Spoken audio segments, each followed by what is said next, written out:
topic.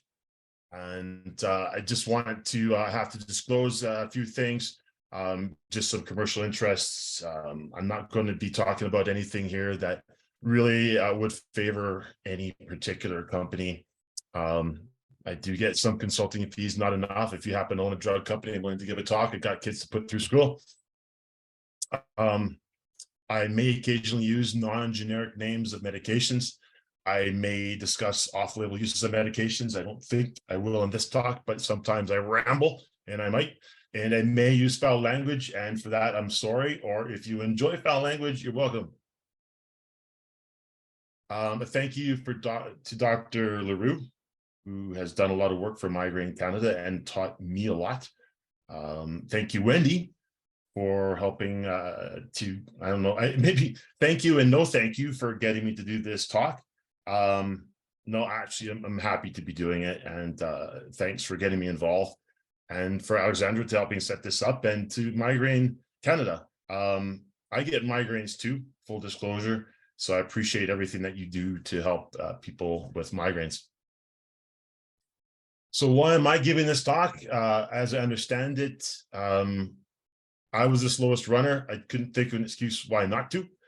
I work in Calgary, neurologist. I do a lot of migraine consults here, treat a lot of people with migraine, probably in the thousands. So I see a lot of migraines. We live at high altitude, which is a predisposition to migraines. We have extremes of weather, which is a trigger for migraines, and we have striking weather fluctuations, i.e. the Chinook. So I see a lot of migraines, and I see a lot of weather involved in the generation of migraines. And finally, I did make the mistake of talking to Dr. Leroux about some observations in patients who have migraines subject to weather fluctuations. And next thing I know, I'm giving this talk. So the outline is I'm going to just kind of review triggers as on a whole. And then we'll focus on weather specifically, and then what have we learned from the research? What do the experts think is going on? And how do we treat migraines triggered by weather? And then we've got some Q&A, and Wendy sent me a bunch of questions, which I think were put on the website as well. So I'll address those and any other questions that might be thrown at me. So as far as triggers go, there are over 60 known triggers. Average number of triggers per patient is between 6.7 and 8, or 6 to 8. Sometimes patients don't recognize any triggers. Sometimes we'll see 20, 30 different triggers. Sometimes triggers aren't 100%. So one day you might be set up to have a migraine by a trigger, another day you may not be triggered by the same exposure. So say a food or a particular weather pattern. Generally speaking, we see multiple triggers acting together to trigger a migraine headache, and sometimes it's a particularly strong trigger. So particularly strong triggers would be hormonal fluctuations like a menstrual period, or say something like a Chinook blowing through Calgary, or profound stress. So this slide is, if you Google migraine triggers Berkeley, you'll see there's a PDF which has ballooned from 2 to about 6 pages now. I recommend this to all my patients. I looked on Migraine Canada, and it not quite the same layout. There's good information there, but I like this one. And it reviews the categories of migraine triggers, and then it'll get into specific food triggers. And of course, big mistake, that's a bit of a letdown. You look at food triggers, and the first one is chocolate. So, and immediately say, well, these people don't know what they're talking about, because you're definitely not going to stop chocolate. And cheese is delicious, so that's not going to be a trigger, hopefully. But if you do, are you suspicious that you have foods as triggers? What I typically would recommend to people is go through this list, see if there's a food that you eat a lot, and maybe try cutting it out for a little while and see if your migraines get better. So the top triggers, and this has been identified in not just these studies, but in many studies. And I'll say right now that the studies that I've included as references here are not the extent of the information available. There are so many studies looking at triggers and weather triggers. It would take me days just to put all the references in here. But as far as the top triggers in migraines go, in adults and children, these are the top. So sleep deprivation and fatigue, this is one of the biggest. Stress or the stress letdown, skip meals or fasting, hormone fluctuations, as I mentioned, for example, menstrual period, weather fluctuations, prolonged screen time. I got a tip for you on that one. Bright lights, loud noises, caffeine and caffeine withdrawal, alcohol, and dehydration. And so to give you an example of how this may work and how multiple triggers are going to come together, in preparation for this talk, of course, I procrastinate. So the stress is on and I get migraines. So the stress is on to get the talk done. And then, of course, I'm sitting at a screen in front of a computer and I'm going to drink a bunch of coffee just to get through the day because I just got back from Disneyland last night and the plane was late and I'm stressed. And yeah, I'll probably have a migraine tomorrow. But that's all right because I'll be hanging out with a bunch of other people who have migraines. Well, I'll just whine, they'll whine, it'll be great. So let's look at weather as a trigger for migraine headaches.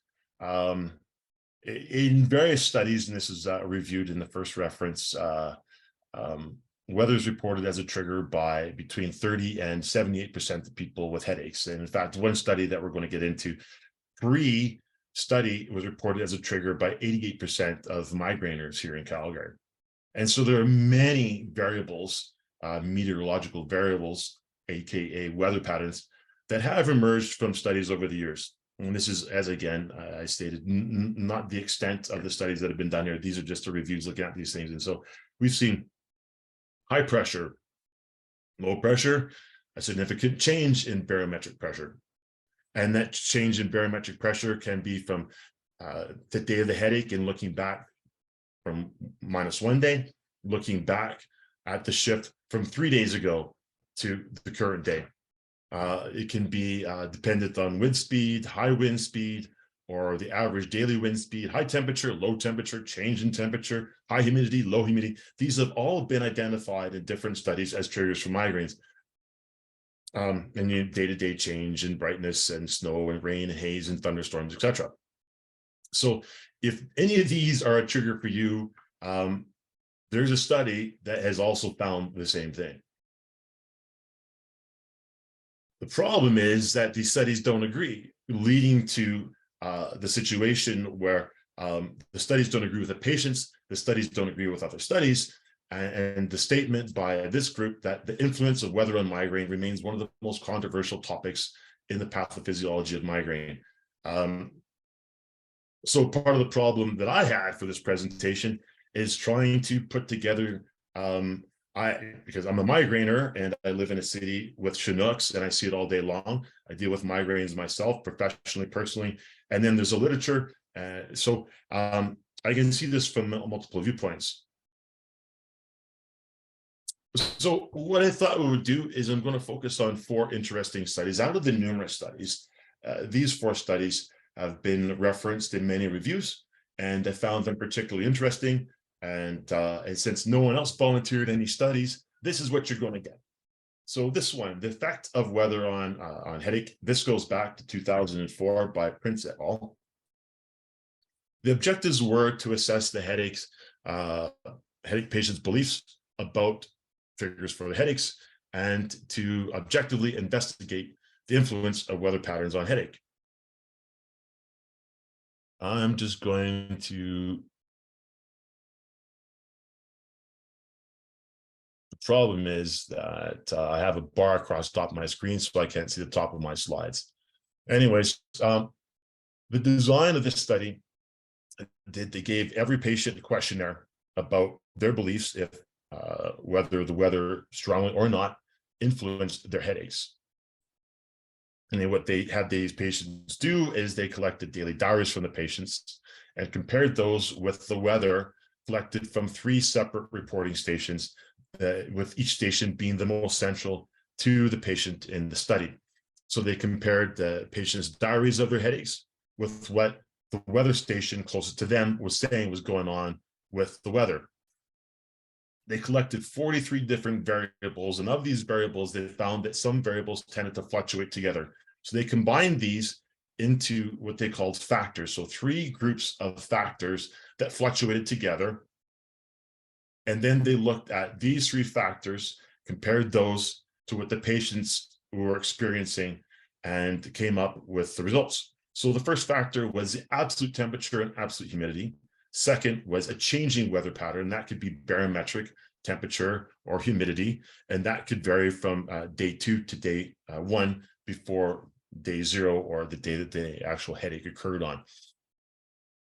And then they also looked at barometric pressure. And so that was 2 things in barometric pressure. It was either a change from 2 days ago to the day that you had your headache, or the absolute barometric pressure.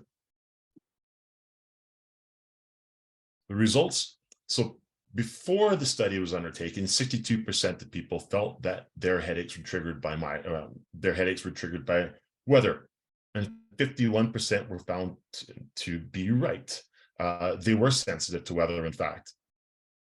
39% were sensitive to one factor, 12% to 2 of these factors, 14 were sensitive to a change, and 13% were sensitive to absolute pressure. So we find from this study that there are 3 conditions in this large population that could trigger migraine headaches.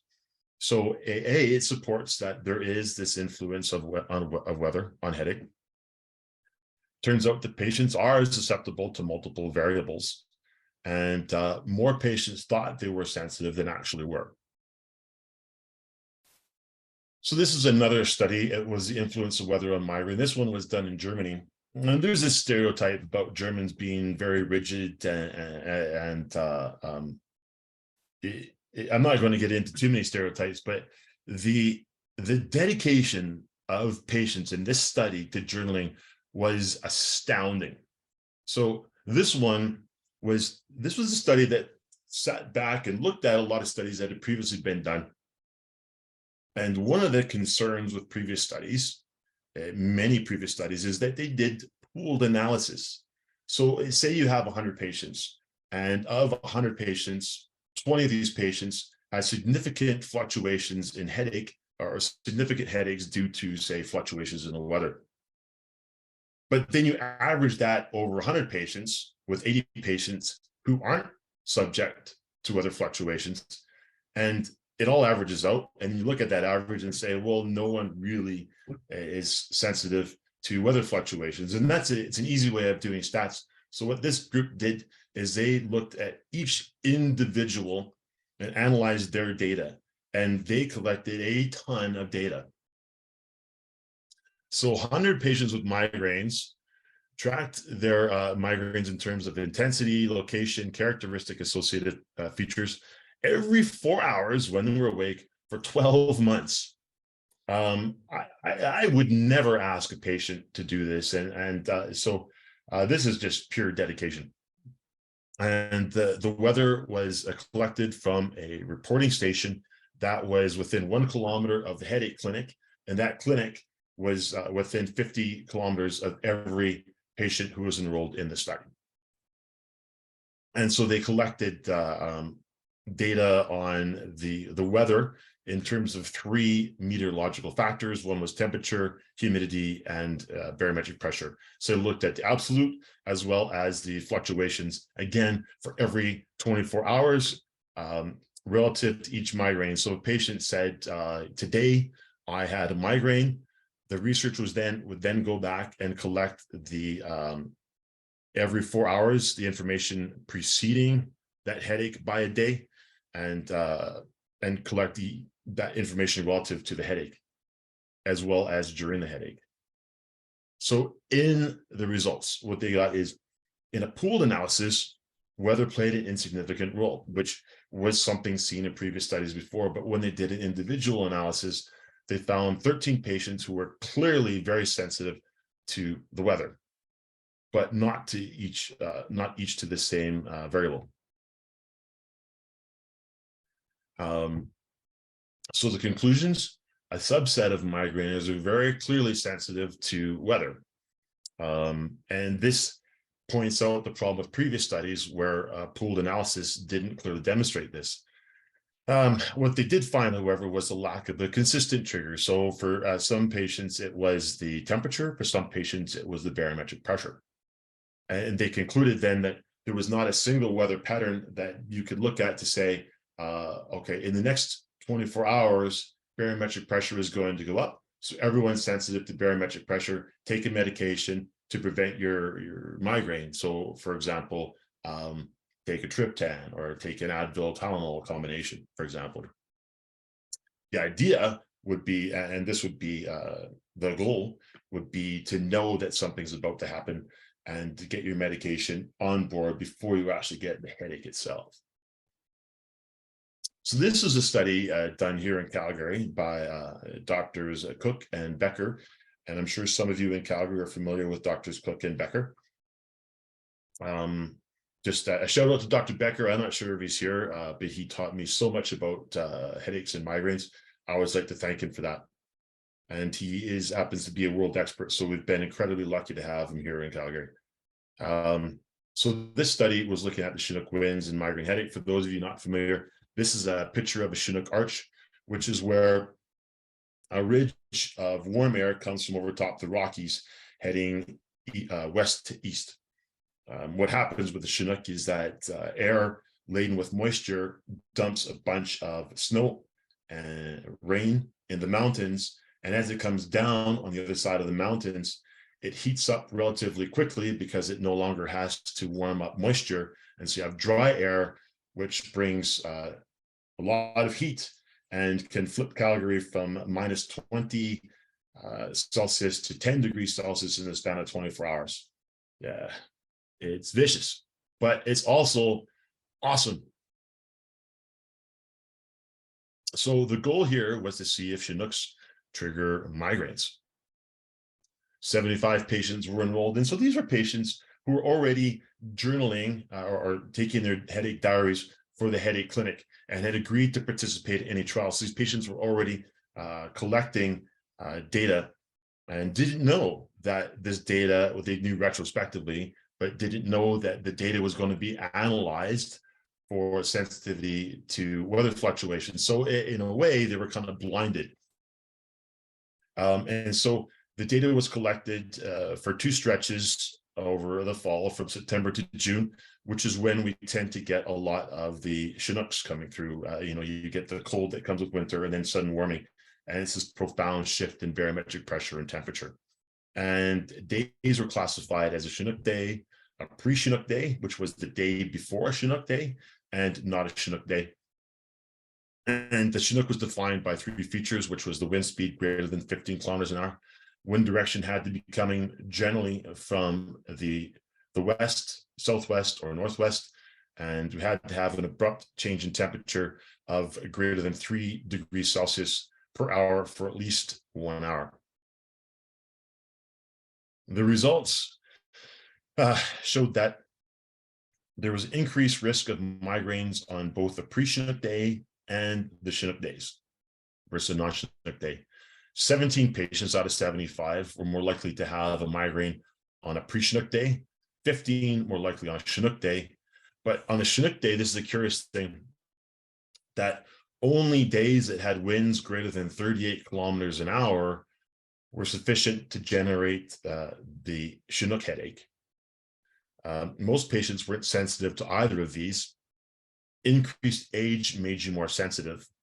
And again, before the study, 88% of people thought that the Chinook influenced their headache, and the study showed that only 39% were actually affected. You're shaking your head. I know. I'm going to get to it. So the conclusion is, because the Chinook can be predicted, if you reliably get headache due to a Chinook, that would be a good time to take preventative treatment or an abortive therapy. And we can discuss that. We will discuss that later, I'm sure. It also showed us 2 interesting things. So only 2 patients actually had headaches due to Chinooks and pre-Chinooks. Otherwise, people were sensitive to either the pre-Chinook day whatever was happening there, or the Chinook day, whatever was happening there, but they were not sensitive to both. And most patients with migraines didn't respond to the Chinooks in one way or another. And then another study, and this one is interesting because this group used electronic device. So instead of in children, instead of children having to keep a headache diary, and I have kids, so I know how easy it is for them to lose paper, but there's no way in hell they'd ever lose an electronic device. The iPad is basically stapled to their hands.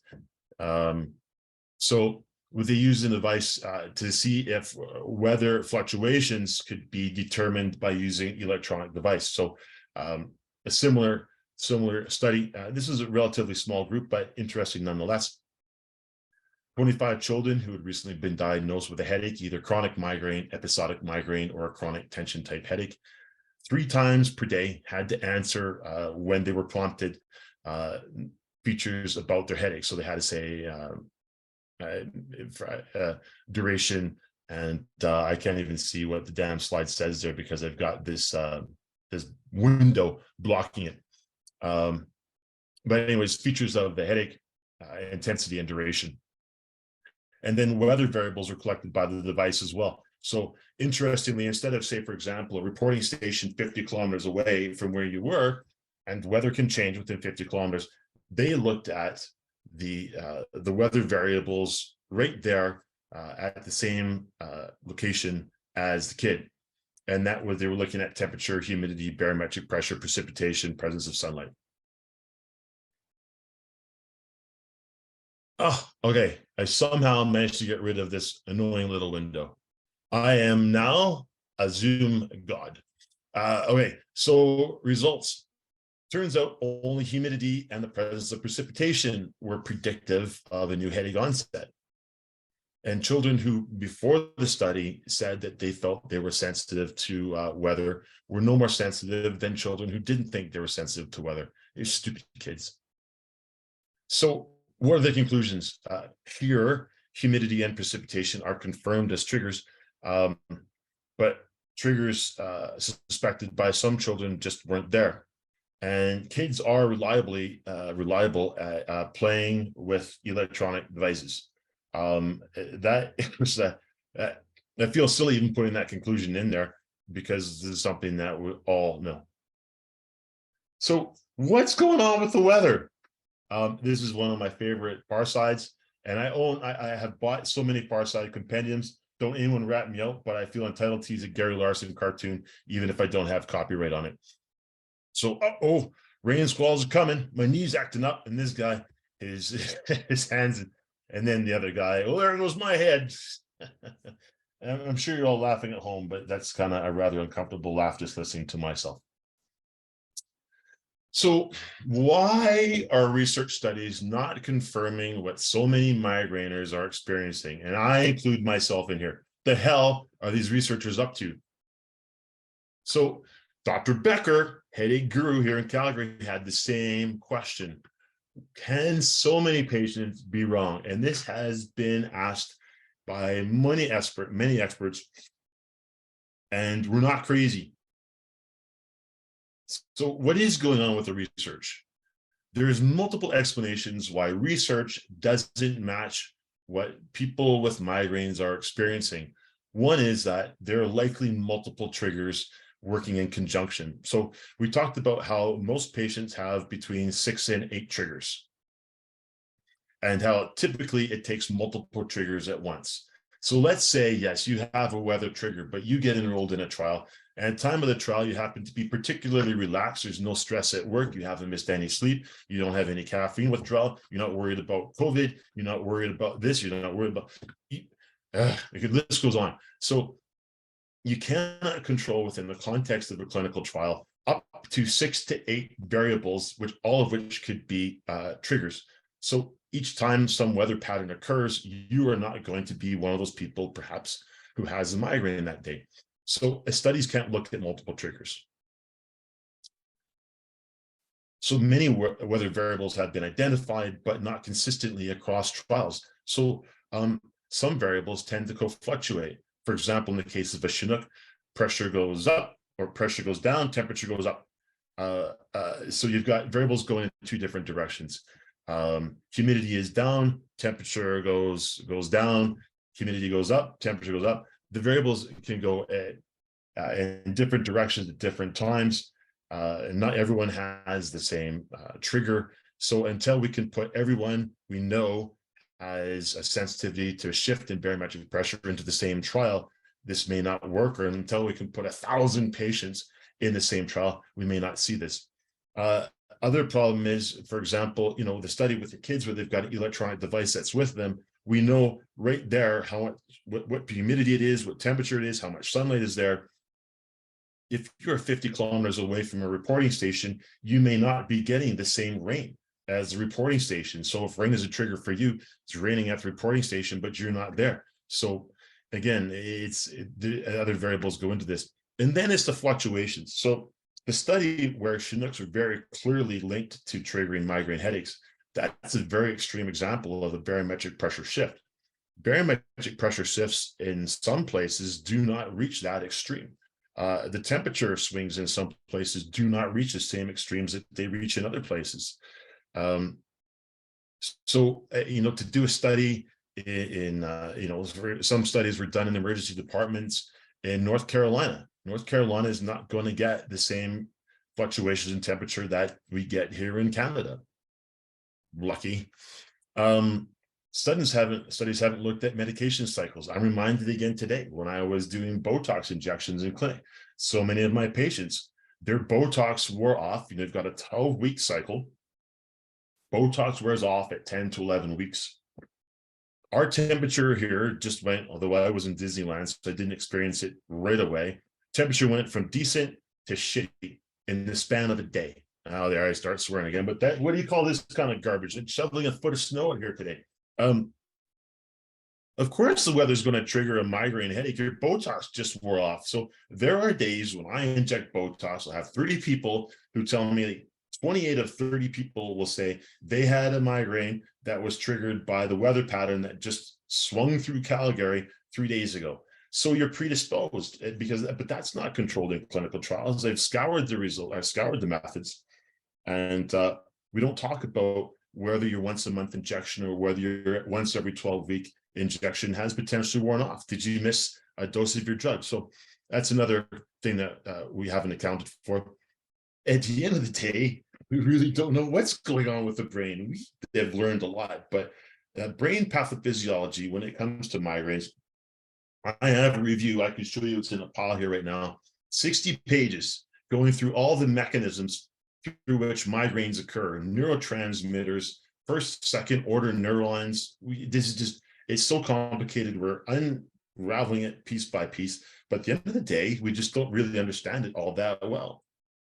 And at the end of the day, finally, people with migraines are not the same. So you put 100 people in a trial, and this has come up in several reviews of the literature, that you cannot expect to see significant trends with 100 different migraineurs in a study where everyone's got a different trigger or a different constellation of triggers. So until we can roll like 2,000 people in a single trial, which is never going to happen, we may not completely elucidate the effect of weather on migraines.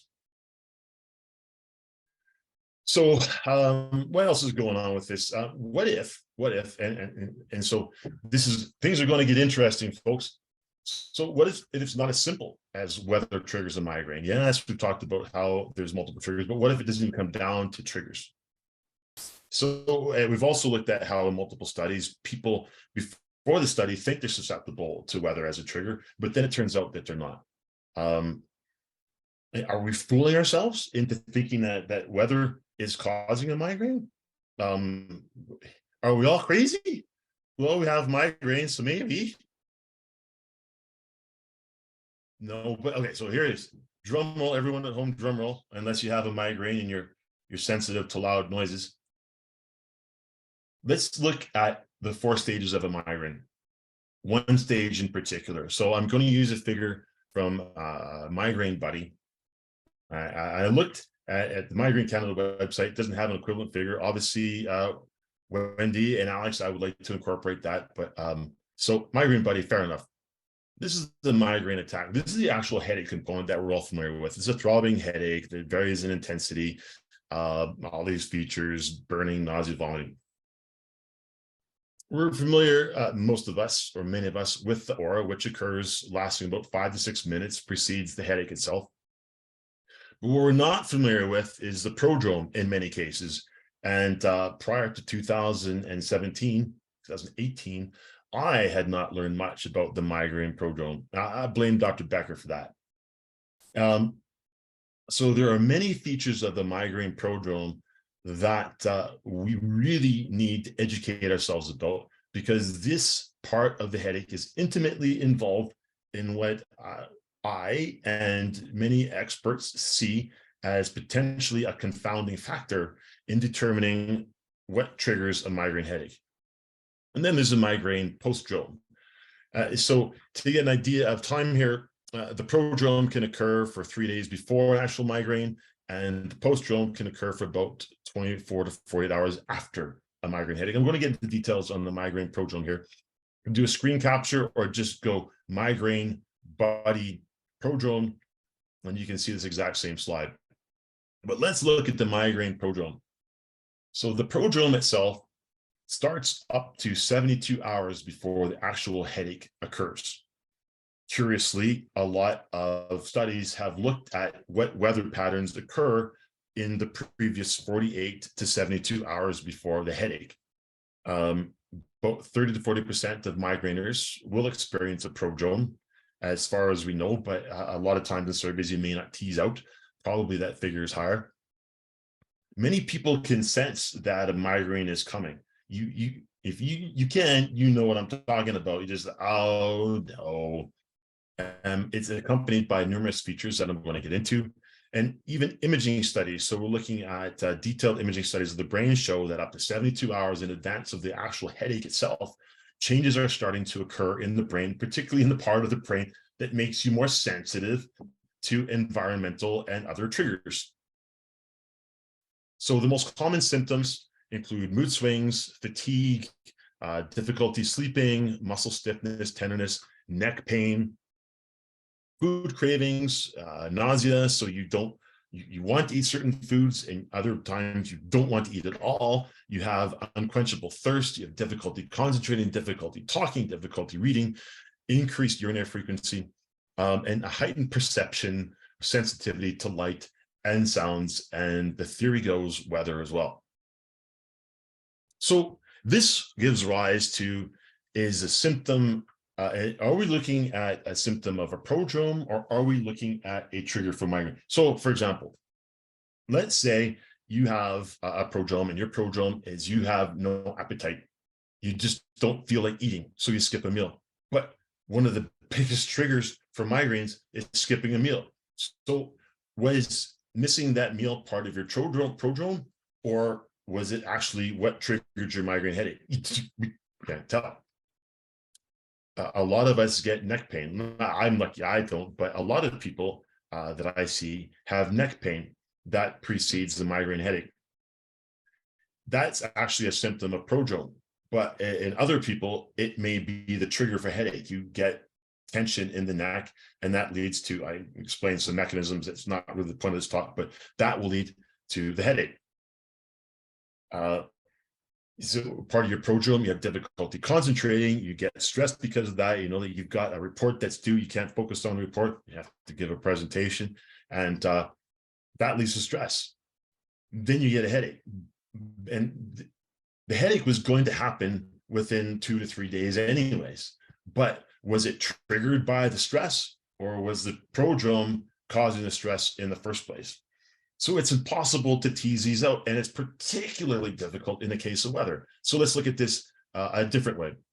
So let's look at identification prodrome and how it confounds the identification of triggers. So this is fairly simple. If you miss sleep or have stress or skip a meal, you're going to get a headache. Put all these three together, almost guaranteed. You know what I'm talking about. What if you have a prodrome? So your prodrome is difficulty sleeping, which results in missed sleep. You have cognitive impairment, which leads to stress, and you have nausea or lack of loss of appetite, which leads you to skip a meal. That's your prodrome. That's also going to lead to headache. So was it the prodrome that eventually led to the headache because you were predetermined to have that headache anyways? Or were those actually triggers? Now I'm in your head. I'm in my head too. I've been thinking about this for months, folks. Driving me crazy. So here's a problem. Was a headache going to come because the prodrome, or the prodrome was there? Was a headache going to happen anyways, in which case your fate was sealed? Or was it actually triggered by something that you know is a trigger? And this is where we get ourselves into all kinds of problems. So how about this scenario then? So that's hard to tease out. I'm just going to check the time. Okay, we're good. What if we're predisposed to weather as a trigger because we're set up? So let's look at the stage of migraine that we're in. If say you get migraines, the migraine headache, 8 days in a month, and the prodrome may precede that headache for say 2 days. That's 16 days a month where you may be in a prodromal stage where you are more sensitive to triggers. You're going to have that headache potentially anyways, but then you stacked up a couple of triggers. So you have an increased risk of being susceptible. And maybe there were the presence of other triggers. Were you anticipating a migraine and then more likely to see the triggers? And this is something where there's some controversy about this as well.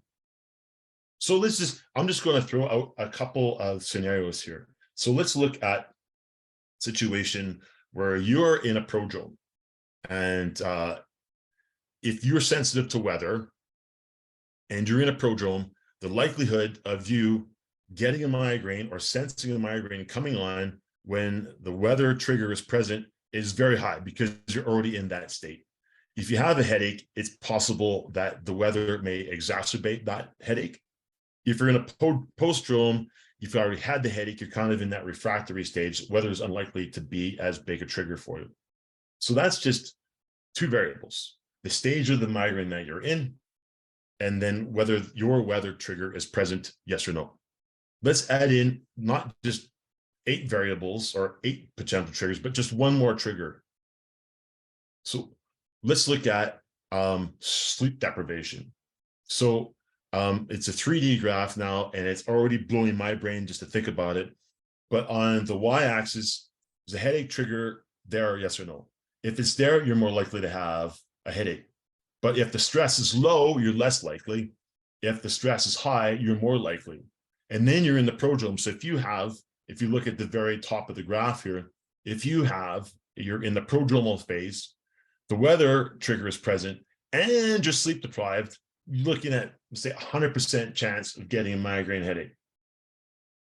If you're well rested and you're in a prodrome, you might have a slightly higher chance of having a migraine, but maybe you can ride this one out. Maybe you'll make it through that weather fluctuation or that barometric pressure because you're really well rested and you just got your Botox, say, 3 weeks ago.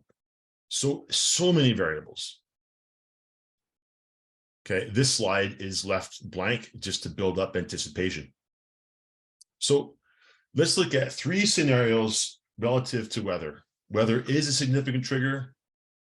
Weather, when combined with other triggers, can be enough to push someone over the edge, or weather is not a trigger, but it occurs during the prodromal stage in someone who's going to have a migraine anyways. In the 3rd scenario, you might say, the weather triggered my migraine, but in fact, you were going to have the headache anyway. So it looks like the weather's a trigger, but it just happened to occur during the prodrome. And so we're dealing with 3 scenarios that definitely occur. And it's near impossible to tell a difference. So what do? Well, you do as much as you can to control the triggers that are within your control. You can't change the weather, but you can adjust several other triggers. And one of them is identifying and knowing what triggers are relative to you. So you've got a list. You've thought about this a lot. So look at those triggers.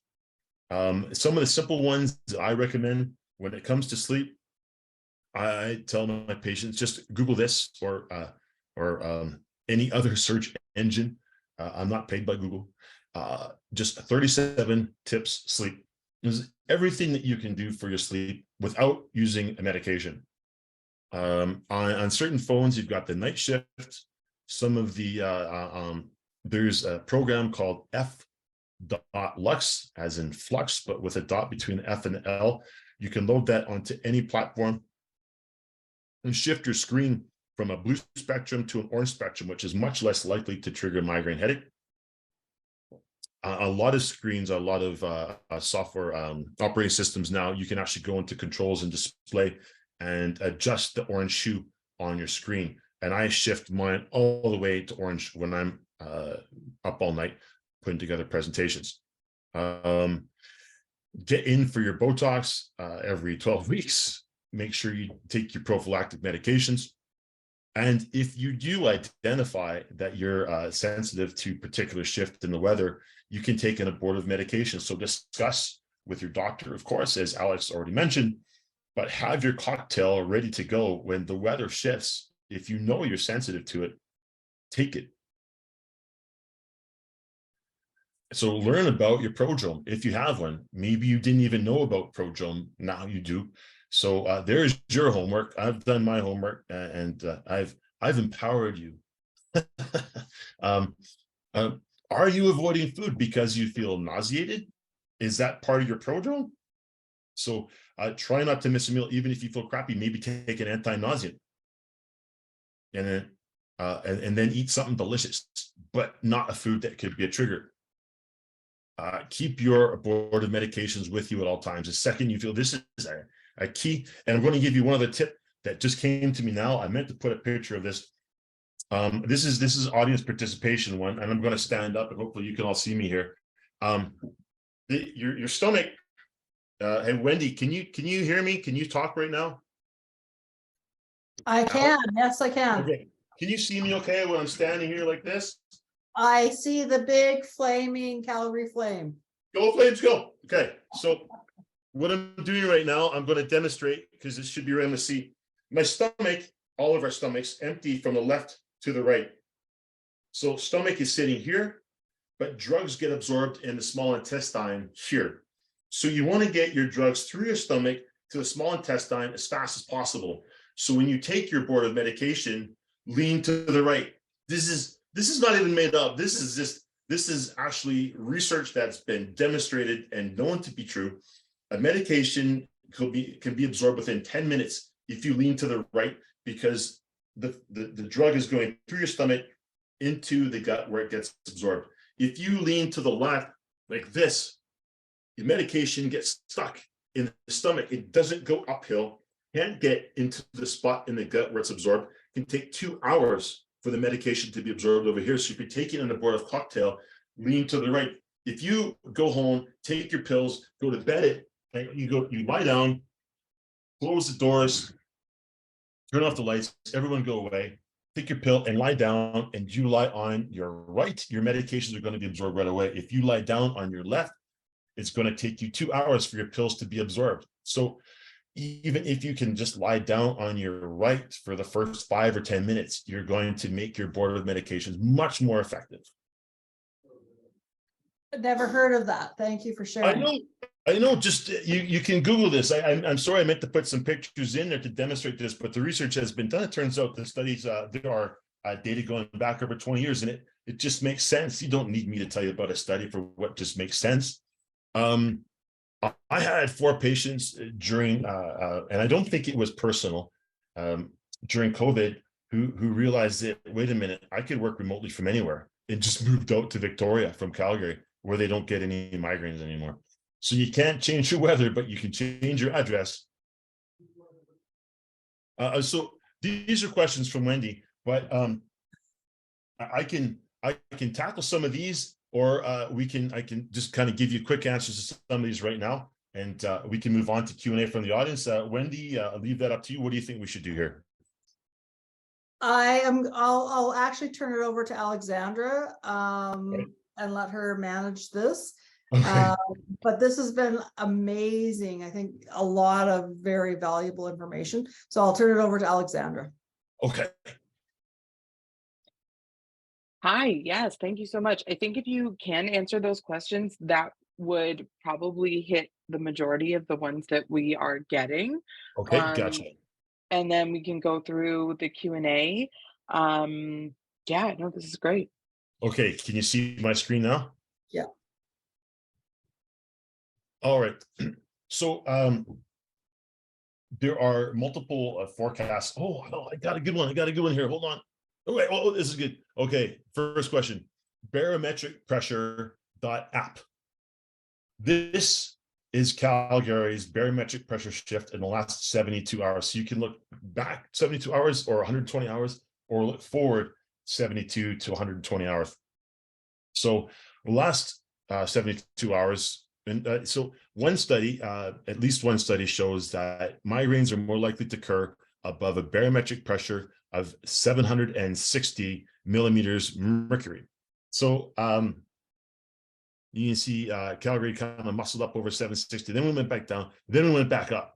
This is Honolulu in the bottom.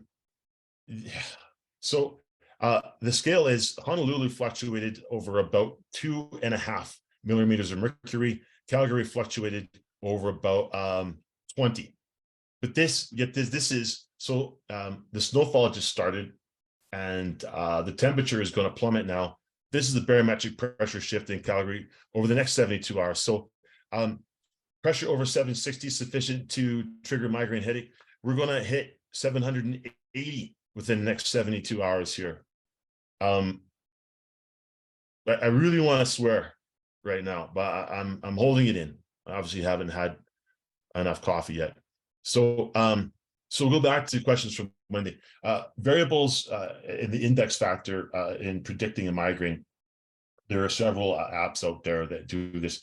I don't know what individual, which variables individual websites or applications are using. I think people are as good at predicting these as the apps. I've looked at some of the apps sometimes. There's one in particular that I haven't actually found to be that reliable for my own migraines or my patients' migraines. So I think, you know, some of them may be pretty accurate. The barometric pressure one is pretty interesting that I just demonstrated to you, though. But I suspect they're using a combination of barometric pressure and temperature and humidity, most likely. So what do we know about the impact of barometric pressure? We know that absolute barometric pressure, high or low, can be a trigger for some people. We know the shift going up or down can be a trigger for some people. So I've got some patients who, when the barometric pressure goes up, others when the barometric pressure goes down. So that's all over the place. So we know that barometric pressure plays a role, but we don't know, it's all individual. What seasons are worse than others? Around Calgary, it's the spring and the fall. This is where we get the greatest shifts in temperature and pressure. And so that those variables have emerged in clinical trials, as well as significant weather patterns for triggering migraines. Yeah, so how does the environment to where you live? So I haven't even touched on altitude, how that plays a role, definitely a role here in Calgary. There's something called spherics. These are they're electromagnetic radiation that's produced by weather patterns. So positive ions, we know that positive ions, for example, from Chinooks in the air can trigger migraine headaches. There are probably triggers that exist that we don't even know about yet. So your environment plays absolutely a significant role, in combination again with all the other triggers that we know about. How does weather influence migraine? In so many ways, we know that weather does, but the actual mechanisms involve multiple neurons, multiple neurotransmitters. And so how do you manage the weather-related triggers? If you clearly identify your triggers, one thing that can be done is look at the weather, but say you may be in a prodromal stage. What if you're also, if you have other triggers going on, or if you have other features, if you consistently can identify features of your prodrome, then ask yourself, am I missing a meal because I'm not hungry? Or am I missing a meal because my prodrome has told me that I'm not hungry? So you have to identify whether you're in a prodrome or not. And if the weather's coming and you're not in a prodrome, then then take a medication. At the same time, and I know this gets up all chicken and egg kind of stuff now, but some studies have shown that you can take an abortive medication. If you are in a prodrome and taking your abortive medication, you can stop that migraine even if you were in the prodrome 24 hours, 48 hours out from the actual onset of headache.